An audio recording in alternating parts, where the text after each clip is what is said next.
सभी को नमस्कार। बहुत बहुत स्वागत है आपका एक बार फिर से राष्ट्रीय डिफेंस एकेडमी के यूट्यूब प्लेटफॉर्म पे।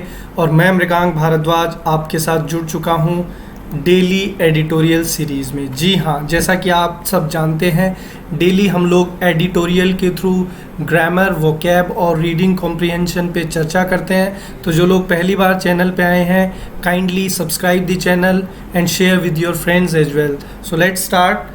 The first of all heading, look back in relief। देखिए, look back बेसिकली जो कॉम्बिनेशन है ये वर्ब और preposition का कॉम्बिनेशन है।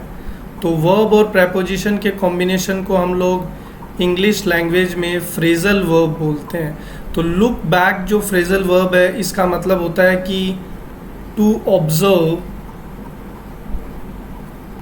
N incident of past.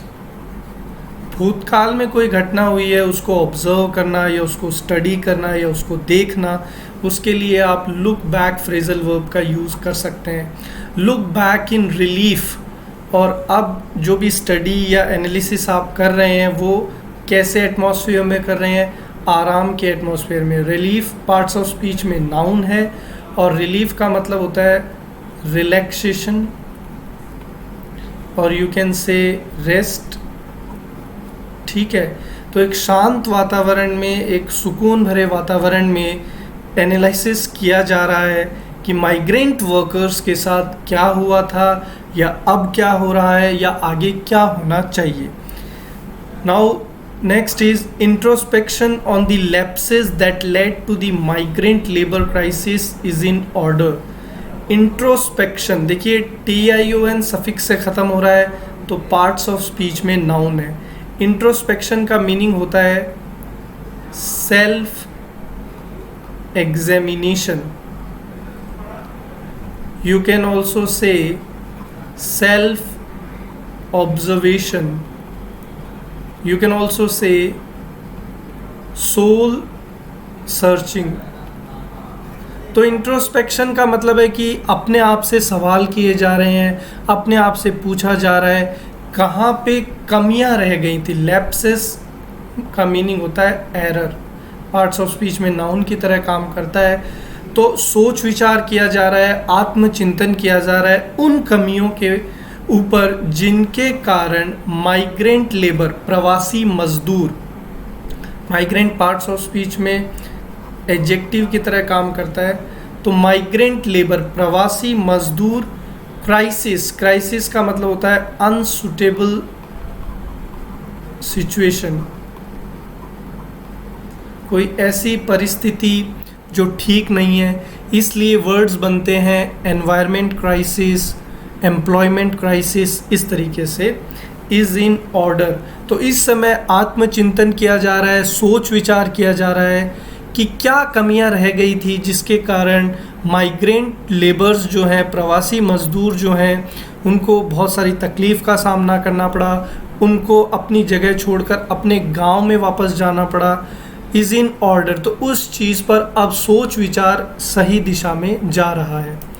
Countries inter state workers, और ये जो मुद्दा है, मेन जो प्रॉब्लम है वो किससे रिलेटेड है?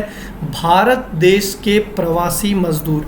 इंटर स्टेट का मतलब होता है जो अंतर्राज्यीय, मतलब जो यहाँ के राजस्थान के लेबर काम के लिए जाते हैं महाराष्ट्र, यूपी के लेबर्स काम के लिए जाते हैं गुजरात। तो इस तरीके के जो लेबर्स हैं उनकी यहाँ पे बात हो रही है।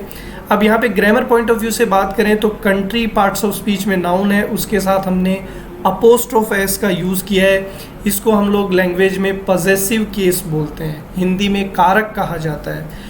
दूसरी इंपॉर्टेंट बात, इंटर स्टेट के बीच में आपको यहाँ पे एक हाइफन नज़र आ रहा है जिसको आप लोकल लैंग्वेज में डैश भी बोलते हैं। तो हाइफनेटेड नाउन को कभी भी प्लूरलाइज नहीं किया जा सकता। ये एक ग्रामर का कॉन्सेप्ट है जो SSC, bank, CDS, NDA exams में एरर स्पॉटिंग में काफ़ी पूछा जाता है।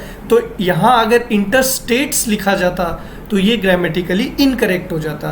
तो देश के जो प्रवासी मजदूर हैं या अंतर्राज्यीय मजदूर हैं उनके ऊपर चर्चा हो रही है। मैनी हैव रिटर्न्ड होम, काफ़ी उनमें से काफ़ी प्रवासी मजदूर, जैसा कि आपने भी न्यूज़ में देखा होगा, अखबारों में पढ़ा होगा, वो लोग वापस अपने गांव लौट चुके हैं।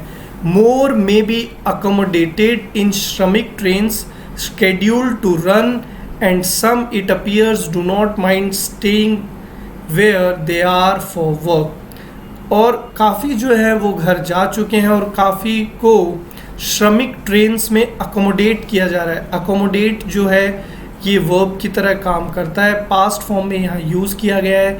तो अकोमोडेट का मतलब होता है टू मेक सुटेबल, और you can also say to make fit. तो काफ़ी जो है उनको श्रमिक ट्रेन्स के हेल्प से वापस अपने गांव भेजा जा रहा है। एंड सम इट अपीयर्स, और ये सम यहाँ माइग्रेंट लेबर्स के लिए आया है कि काफ़ी जो है उनको इस चीज़ में कोई दिक्कत नहीं है। डू नॉट माइंड, ये एक फ्रेजल वर्ब है लैंग्वेज में, तो उनको इस चीज़ में कोई तकलीफ़ नहीं है। किस चीज़ में तकलीफ़ नहीं है? कुछ को स्टेइंग वेयर दे आर, जहाँ पे वो हैं वहाँ पे उनको रुके रहने में कोई तकलीफ़ नहीं है। फॉर वर्क, ठीक है, बहुत सारे ऐसे भी हैं जो वापस अपने गांव नहीं लौटे, जिन्हें वहाँ पे काम मिल गया जहाँ पे वो थे, तो वो इस चीज़ में उनको कोई तकलीफ़ नहीं है कि वे वहीं पे रुक के अपना काम कंटिन्यू करेंगे। Now that the unlock phase has begun, जैसा कि आप सब जानते हैं कि लॉकडाउन अब धीरे धीरे हट रहा है और अनलॉक फर्स्ट, अनलॉक सेकंड और अनलॉक थर्ड के माध्यम से पूरे देश में वापस सुचारू रूप से गतिविधियां शुरू हो रही हैं। तो अनलॉक फेज़ फर्स्ट जो है वो शुरू हो चुका है। तो यहाँ पे देखिए बिगिन वर्ब का थर्ड फॉर्म हमने यूज़ किया है। पहले भी मैं आपको बता चुका हूँ लेक्चर्स में कि हैज़ है और हैड के साथ हमेशा वर्ब का थर्ड फॉर्म आता है। तो यहाँ पे बिगन थर्ड फॉर्म है। काफ़ी स्टूडेंट्स को इसमें कन्फ्यूजन होता है, वो बिगेन को ही थर्ड फॉर्म समझ लेते हैं, लेकिन बिगिन, बिगेन और बिगन इस तरीके से ये है। तो अनलॉक फेज़ फर्स्ट शुरू हो चुका है in many parts of the country, देश के काफ़ी हिस्सों में। The supreme court has fixed a 15-day deadline for the completion of the process of transporting all of them back home, besides asking government across the country to drop criminal cases against them for violating the lockdown since it was imposed at short notice on March 25। अब supreme court जो है उन्होंने 15 दिन की deadline, deadline आप बोल सकते हैं डेट और time before which something must be done। तो डेडलाइन एक ऐसी समय सीमा होती है या तारीख सीमा होती है जिसके पहले हमें कोई भी काम ख़त्म करना पड़ता है, अन्यथा हमारे ऊपर कार्रवाई हो सकती है।